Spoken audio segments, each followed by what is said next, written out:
Les élèves de la première année baccalauréat, bonjour. Toujours dans le cadre des exercices ou des vidéos concernant les cours de la chimie.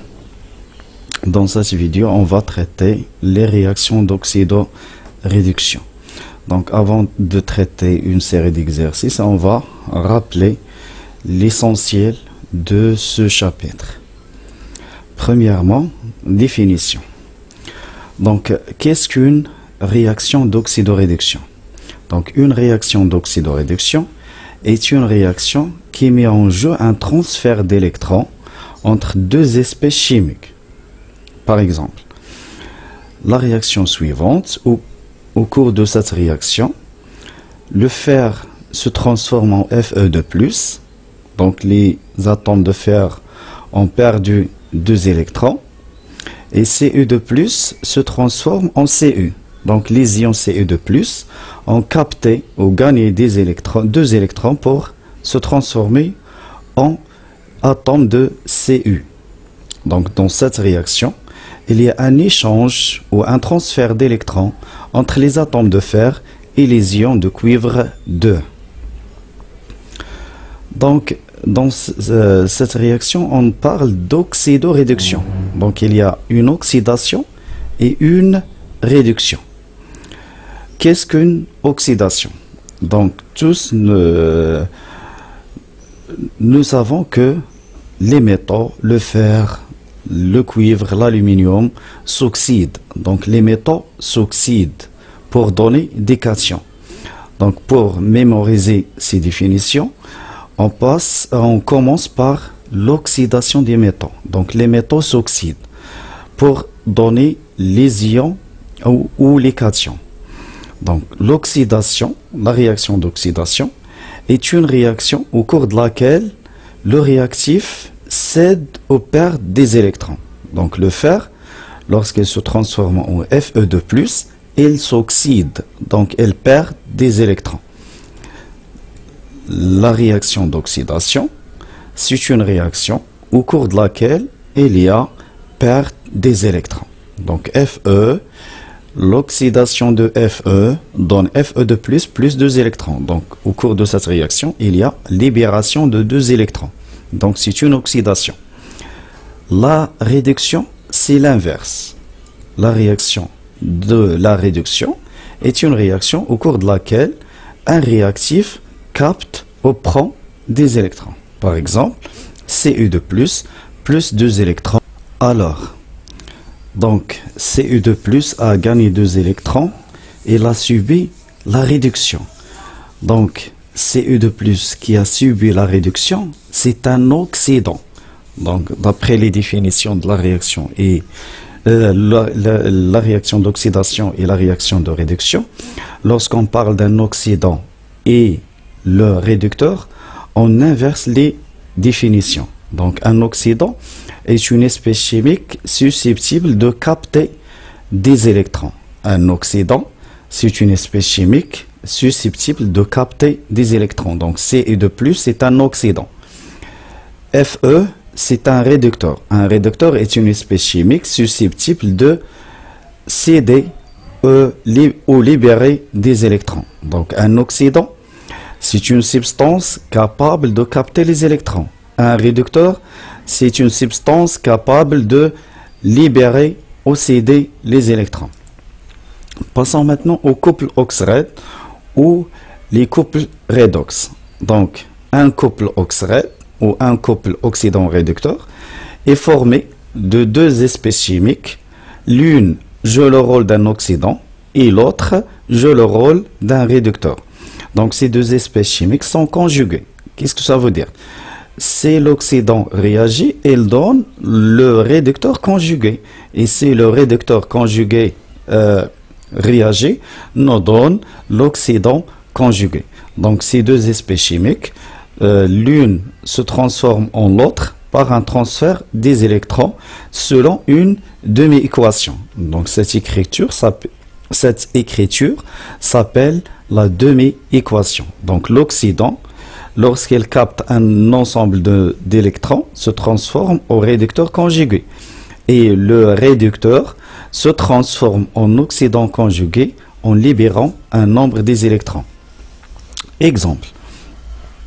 Les exemples simples, les couples cation métal. Donc Cu2 plus 2 électrons nous donne Cu. Donc le couple c'est Cu2 sur Cu. De même Fe Al3 sur Al, Mg2 sur Mg, Cu sur Cu, etc.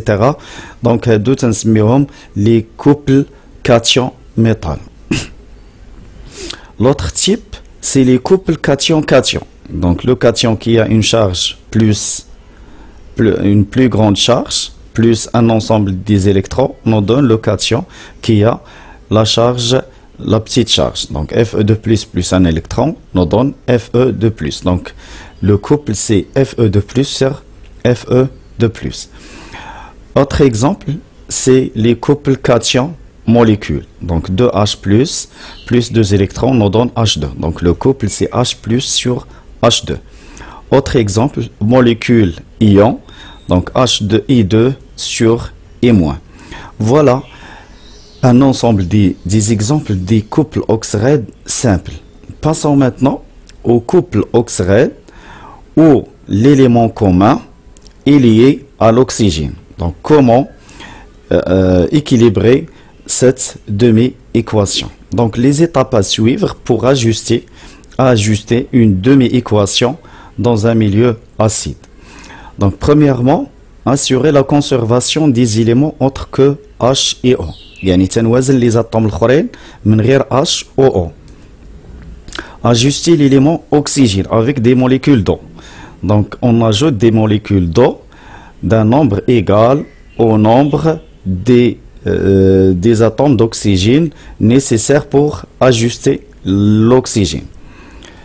Troisième étape, ajuster l'élément d'hydrogène en ajoutant des ions H+. Quatrième étape, ajuster les charges à l'aide des électrons en ajoutant un nombre des électrons au voisinage de l'oxydant ou au côté qui a une grande charge. Exemple. Le couple Cr2O7 sur Cr3+. Donc, comment équilibrer ce couple ou la demi-équation associée à ce couple? Donc, premièrement, on place les deux espèces chimiques. Donc, la première étape, assurer la conservation des autres atomes que H et O. Donc, on a Cr2, mais les produits, on a un seul Cr. Donc, on doit multiplier Cr3+ par 2. Deuxième étape, assurer l'élément oxygène. Donc, j'ai 7 atomes d'oxygène dans les réactifs, mais dans les produits, il n'y a pas d'oxygène. Donc, il faut ajouter 7 molécules de H2O. Donc, ajouter 7 molécules de H2O. La troisième étape, ajuster les ions H+. Donc, j'ai 14 hydrogènes au produit, mais au réactif, j'ai pas d'atome d'hydrogène. Donc, j'ajoute 14 H+. Donc, plus 14 H+. La dernière étape, ajuster les charges. Donc, au réactif, j'ai moins 2 plus 14, donc il y a plus 12. Et au produit, j'ai 2 fois 3, donc un D plus 6. Donc, plus 12 plus 6. Plus 12 moins 6, donc 12 moins 6, c'est 6 électrons. Donc, j'ajoute ces électrons. Voilà un exemple. Une remarque. Dans les cas rares, dans quelques cas, on peut travailler en milieu basique. Donc, comment équilibrer une demi-équation en milieu basique? Donc, pour établir la demi-équation en milieu basique, il est conseillé de suivre les étapes suivantes. Premièrement, équilibrer la demi-équation en milieu acide. Ajouter aux deux côtés de la demi-équation un nombre d'ions HO- égal au nombre d'ions H+ à la demi-équation. Puis, utiliser la simplification H++ plus HO- qui nous donne H2O. Et enfin, on simplifie la demi-équation. Exemple, Cl au moins, Cl2. Donc, je dois équilibrer cette demi-équation en milieu acide, premièrement. Donc, Cl au moins, 2Cl au moins, j'ai 2Cl. Donc, 2H2O, un des deux O, on a un indice. J'ai 4H2, donc H, donc j'ajoute 4H+. Les électrons, donc 2 électrons. Donc, c'est une demi-équation équilibrée en milieu acide. Qu'est-ce que je dois faire? Donc, j'ai 4H+, j'ajoute 4H au moins aux deux côtés de la demi-équation. Donc, j'ajoute 4H au moins aux deux côtés de l'équation. Dans le côté où il y a 4H+, 4H+, plus 4H au moins, nous donne 4H2O. Donc, j'ai 4H2O dans les réactifs et 2H2O dans les produits. Donc, je simplifie par 2 molécules d'H2O. Elle reste 2Cl- plus 2H2O plus 2 électrons nous donne Cl2 plus 4H-. Donc, l'équation, la demi-équation en milieu basique, 2Cl- plus 2H2O plus 2 électrons nous donne Cl2 plus 4H-. Donc, toujours on travaille, la plupart des cas, on travaille en milieu acide.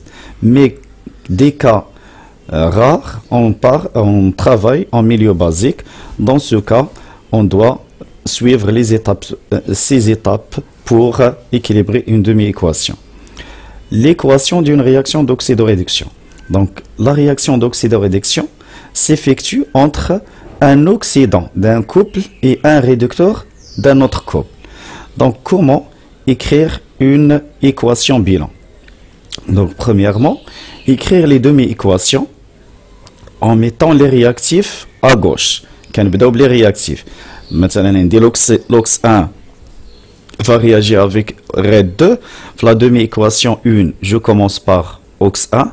Et dans la demi-équation 2, je commence par RED 2. Puis, je multiplie les deux demi-équations par des coefficients pour avoir le même nombre d'électrons dans chaque côté. Et enfin, j'ajoute membre à membre les deux demi-équations. Exemple. Donc, la réaction entre l'acide oxalique H2C2O4 et l'ion permanganate MnO4-.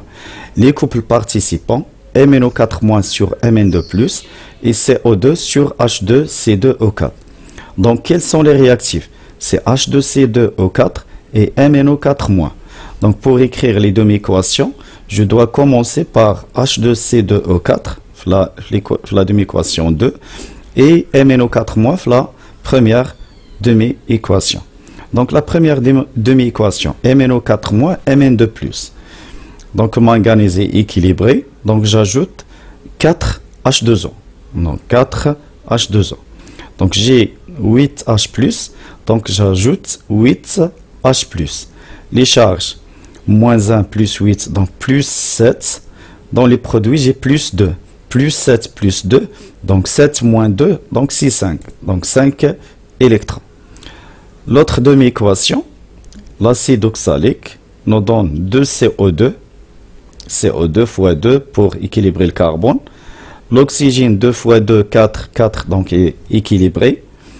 L'étape 3, j'ajoute 2H+, puis 2 électrons. Donc j'ai 2 électrons dans la deuxième demi-équation et 5 électrons dans la première demi-équation. Donc je multiplie par 2 la première demi-équation et par 5 la deuxième demi-équation. Donc j'ai 10 électrons au produit et 10 électrons au réactif. Donc j'ajoute membre à membre les deux demi-équations pour donner l'équation bilan. En simplifiant, donc j'ai 2 fois 8H+, donc j'ai 16H+ au réactif, mais au produit j'ai 5 fois 2, 10.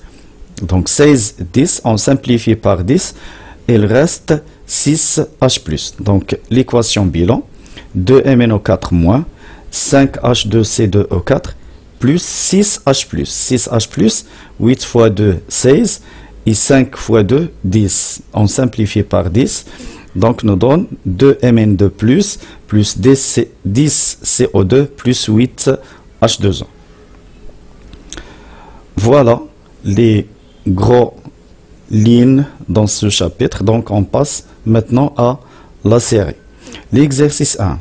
Écrire les demi-équations dans un milieu acide des couples suivants. MnO4-, Mn2+, S4O6-, S2O3-, H2O2 sur H2O, NO3- sur NO, SO2 sur S2O3-. Donc, premier exemple, MnO4-, Mn2+. Manganèse équilibré, j'ajoute 4H2O, 4H2 fois, donc 8H+, donc j'ajoute 8H+, plus 5 électrons. La demi-équation 2, donc S4O6-, S2O3-.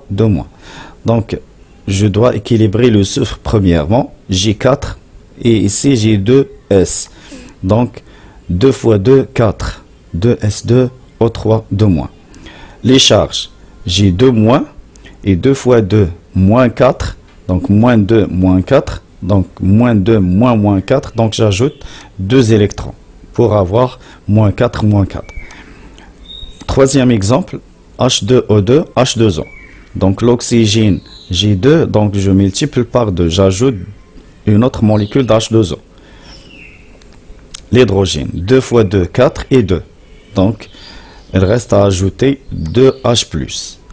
Puis, les charges, plus 2, 0, donc plus 2 moins 0, c'est 2 électrons. Quatrième exemple, NO3- NO. Donc, l'élément commun est ajusté, l'azote. Passons maintenant à l'oxygène, G3 et 1. Donc, plus 2H2O. Les atomes d'hydrogène, 2 fois 2, 4. Donc, j'ajoute 4H+. Les charges, moins 1 plus 4, c'est plus 3. Et dans les réactifs, c'est 0. Donc, j'ajoute 3 électrons. L'autre exemple, SO2, S2O3-. J'équilibre le soufre premièrement. J'ai 2S en produit. Donc, les réactifs, je multiplie par 2. Donc, 2SO2. L'oxygène, j'ai 4 atomes de l'oxygène et 3 atomes de l'oxygène au produit. Donc, j'ajoute une molécule d'H2O. Puis, j'ajoute 2H+. Donc, j'ai 2 plus et 2 moins. Donc, la demi-équation n'est pas équilibrée. 2 plus et 2 moins. Donc, pour soit équilibré, soit 2 plus ou 2 moins, 2 moins. Donc, 2 plus, 2 moins. Donc, 2 moins 2, il y a 4. Donc, 4 électrons. L'exercice 2. Déterminer les demi-équations des couples oxyrèdes qui participent dans les réactions suivantes. Donc, on a l'équation, brina les demi-équations. L'équation Lula, 2H plus Mg, H2, Mg2+. Donc, d'après cette équation, on a Mg se transforme en Mg2+. Mg donne Mg2+, plus 2 électrons. Donc, la demi-équation, c'est l'oxydant. L'oxydant, au voisinage de lequel il y a les électrons. Donc, Mg2+, sur Mg. L'autre molécule, l'autre demi-équation, 2H+, nous donne H2. Donc, le couple c'est H+, sur H2. L'exemple B. Donc, FeSCu2+. Cet exemple est déjà traité dans le cours. Donc, Cu2+, qui nous donne Cu. Le couple c'est Cu2+, sur Cu. Fe donne Fe2+, plus 2 électrons. Donc, Fe2+, sur Fe. Troisième exemple, 2S2O3- et 2 nous donne S4O6- plus 2 et moins. Donc, E2 se transforme en E-. E2 se transforme en 2 et moins. Donc, E2 plus 2 électrons. Donc, le couple, c'est E2 sur E-. L'autre couple, 2S2O3- se transforme en S4O6- plus 2 électrons. Donc, là, le couple, c'est l'oxydant les électrons. Là, le réducteur, les électrons. Donc, S4O6 sur S2O3-. Passons maintenant à la partie 2, l'écriture des équations des réactions. La première réaction, c'est l'acide oxalique et MnO4-. Donc, cette réaction est déjà traitée dans le cours. Donc, MnO4-, Mn2+, plus 4H2O, plus 8H+, plus 5 électrons. Donc, H2C2O4, 2CO2, plus 2H+, plus 2 électrons. Donc, on multiplie par 2 et on multiplie par 5. L'équation bilan, c'est 2MnO4- plus 5H2C2O4, plus 6H+, etc. Passons au deuxième exemple. La réaction entre l'eau oxygénée et l'ion perchromate. Les couples participants sont Cr2O7- sur Cr3+, et O2 sur H2O. Donc, la première demi-équation, Cr2O7, nous donne 2Cr3+. Donc, l'oxygène 7, j'ajoute 7 molécules d'H2O. L'hydrogène, j'ai 14H, donc j'ajoute 14H+. Les charges, moins 2 plus 14, c'est plus 12, et plus 6, 12 moins 6, c'est 6 électrons. La deuxième demi-équation, je commence par l'eau oxygénée, le réducteur. Donc, H2O2 nous donne O2. Donc, j'ai 2H, donc j'ajoute 2H+. Les charges, donc 2 électrons. Donc, j'ai 6 électrons dans la première demi-équation et 2 électrons dans la deuxième. Donc, il suffit de multiplier la deuxième demi-équation par 3 pour avoir ces électrons. Donc, l'équation bilan, Cr2O7- plus 3H2O2 pour les ions H+, 14H+, moins 3 fois 2, 6. 14 moins 6, c'est 8H+. Nous donnons 2Cr3+, plus 3O2, plus 7H2O. Le troisième exemple, la réaction entre les ions bromure, Br- et les ions bromates, BrO3-. Les couples participants sont, donc je dois commencer par Br- et par BrO3-. Donc, la deuxième demi-équation, ou la première, 2BrO3- nous donne Br2, juge ديال Br, donc ça fait juge. L'oxygène, 2 fois 3, 6, donc j'ajoute 6H2O.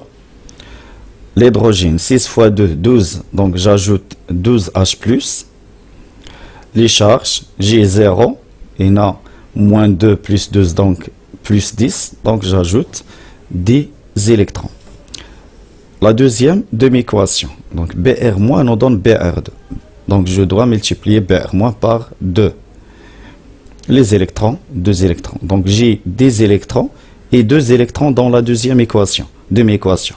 Donc il suffit de multiplier la deuxième équation par 5. Donc l'équation bilan, 2BrO3- plus 5 fois 2, c'est 10 Br-, 2H+, donc je simplifier 2BrO3- plus 10 Br- plus 12H+, nous donne Br2 plus 5 Br2, donc 6 Br2 plus 6 H2O. Une observation sur cette équation bilan, donc les coefficients stoichiométriques sont divisibles par 2. Donc je dois diviser cette équation en 2. Donc l'équation bilan, BrO3- plus 5 Br- plus 6H+, nous donne 3 Br2 plus 3 H2O. Passons maintenant à l'exercice 3. Soit deux solutions, S1, S2. S1, une solution de permanganate de potassium. S2, solution de chlorure de manganèse, Mg2 plus 2Cl-. Dans notre l'expression, Mg2 plus 2Cl-, la concentration de C2 et le volume de V2. Donc la quantité de matière de Mg2 plus, c'est C2V2. Mais la quantité de matière de Cl-, c'est 2C2V2. La quantité de matière de Cl-, c'est 2C2V2. Donc la première question, écrire l'équation bilan. Deuxièmement, préciser en justifiant le réactif limitant. Troisièmement, calculer la concentration et le volume à l'état final. Déterminer le volume à ajouter de l'une des solutions pour les réactions soit le mélange soit stoichiométrique. Donc la question 1, l'équation de la réaction. Donc MnO4- plus 4H+, plus 3 électrons, ça donne MnO2 plus 2H2O. Donc comment j'ai écrit cette demi-équation? Donc MnO4, MnO2. J'ai 4O et j'ai 2O. Donc je dois ajouter 2H2O. Les hydrogènes, 2 fois 2, c'est 4. Donc j'ajoute 4H+, plus 3 électrons. La deuxième demi-équation, 2Cl-, Cl2 plus 2 électrons. Donc j'ai 3 électrons dans la première demi-équation et 2 électrons dans la deuxième. Donc je dois multiplier la première par 2 et la deuxième par 3. Donc l'équation bilan, 2MnO4- plus 6Cl- plus 8H+, nous donne 2MnO2 plus 3Cl2 plus 4H2O. La question 2, le réactif limitant. Donc pour déterminer le réactif limitant, je dois calculer le rapport de la quantité de matière initiale sur le coefficient stoichiométrique de chaque réactif. Donc NI de MnO4- sur 2 et NI de Cl- sur 6. NI de MnO4- sur 2, c'est C1V1 sur 2, 0,2 fois 5 fois 10 à la puissance moins 3 sur 2, c'est 5 10 à la puissance moins 4. La quantité de matière initiale de Cl- sur 6, donc 2C2V2 sur 6, nous donne 6,6 10 à la puissance moins 4. Donc, quelle est la valeur de Xmax? Après ces valeurs-là, on observe que Xmax, c'est 5 10 à la puissance moins 4, et le réactif limitant, c'est MnO4-. Donc, le réactif limitant, c'est MnO4- et Xmax, 5 10 à la puissance moins 4. La question 3, c'est pas l'équation de la réaction, c'est la détermination de la concentration finale de Cl- et le volume de Cl2. Donc, pour déterminer ces grandeurs-là, je dois tracer le tableau d'avancement. Donc, la concentration finale de Cl-, c'est 2C2V2 moins 6Xmax sur le volume total.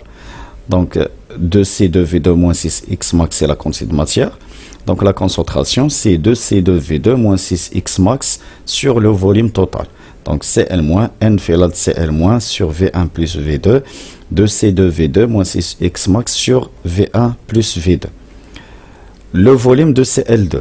Donc, le volume de Cl2, on a la quantité de matière finale de Cl2, c'est 3Xmax. La quantité de matière, c'est V sur Vm. Donc, VCl2 égale 3Xmax fois V1. La question 4, pour que le mélange soit stoichiométrique, il faut que la quantité de matière de MnO4- sur le coefficient soit égale à la quantité de matière initiale de Cl- sur le coefficient. Donc C1 fois le volume total, V1 et le volume à ajouter sur 2, égale 2C2V2 sur 6. Donc le volume V' égale 4C2V2 sur 6C1 moins V1.